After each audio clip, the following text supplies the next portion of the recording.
I would like to adjourn our Board of Supervisors meeting today in honor of a truly remarkable woman, Natalie Gore. Natalie Gore was an absolute trailblazer.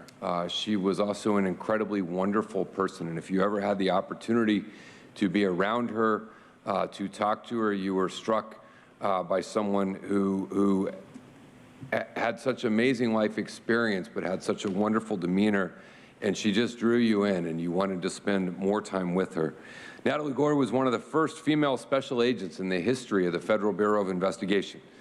During her career, she tracked down spies, including the Navy cryptographer Jerry Whitworth, who was convicted of handing over secrets to the Soviet Union. As a pioneer in her field and as a trailblazer, she knew her job performance would not only be interpreted as a reflection of her worth, but as a validation of the significant contribution that women can contribute in the special agent role in the FBI.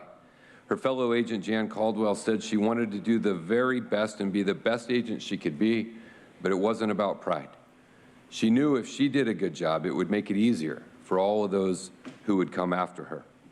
She was born on May 4th, 1945, and grew up in the Northern California small lumber town of Chester. She left home to attend UC Davis, and her first career was as an elementary school teacher in the Bay Area. However, when she moved to Sacramento to be closer to her family, she saw an opening and that the FBI wanted female agents. And so she jumped at the opportunity, traveling to Quantico, Virginia to train to be an FBI agent. There were only 4 women in her training class, and as you can imagine, many of the male trainees and instructors were not thrilled to have this historic barrier broken down. As she told the Union Tribune, it made her and her 3 fellow trainees more determined than ever. She served as a group leader, leading the team in push-ups, pull-ups, rope climb, all of the requirements of the FBI Academy. All 4 graduated and were among the first 50 female agents. After graduating, she was sent to Seattle, where she was the first female agent ever in that office.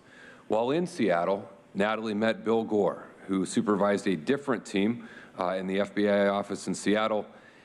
And according to the story in the UT, one day when Bill was instructing at the shooting range, none of the male agents would stand next to Natalie.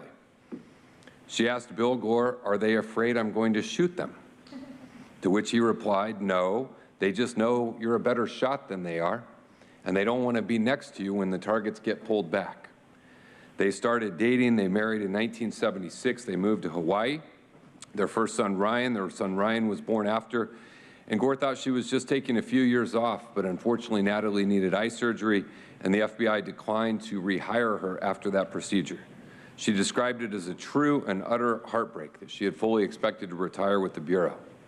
But Bill, when he retired from the FBI in 1997, they made their way here to San Diego, and Natalie remained very involved in the community with Voices of Women, the San Diego Zoo, and many others. A tremendously accomplished artist. She lived a remarkable life, was a tremendous person, and will be deeply missed. Natalie Gore passed on September 28th after a long battle with colon cancer. We extend our deepest condolences to Bill Gore and Natalie and Bill's entire family. And today we adjourn our Board of Supervisors meeting in the memory of Natalie Gore.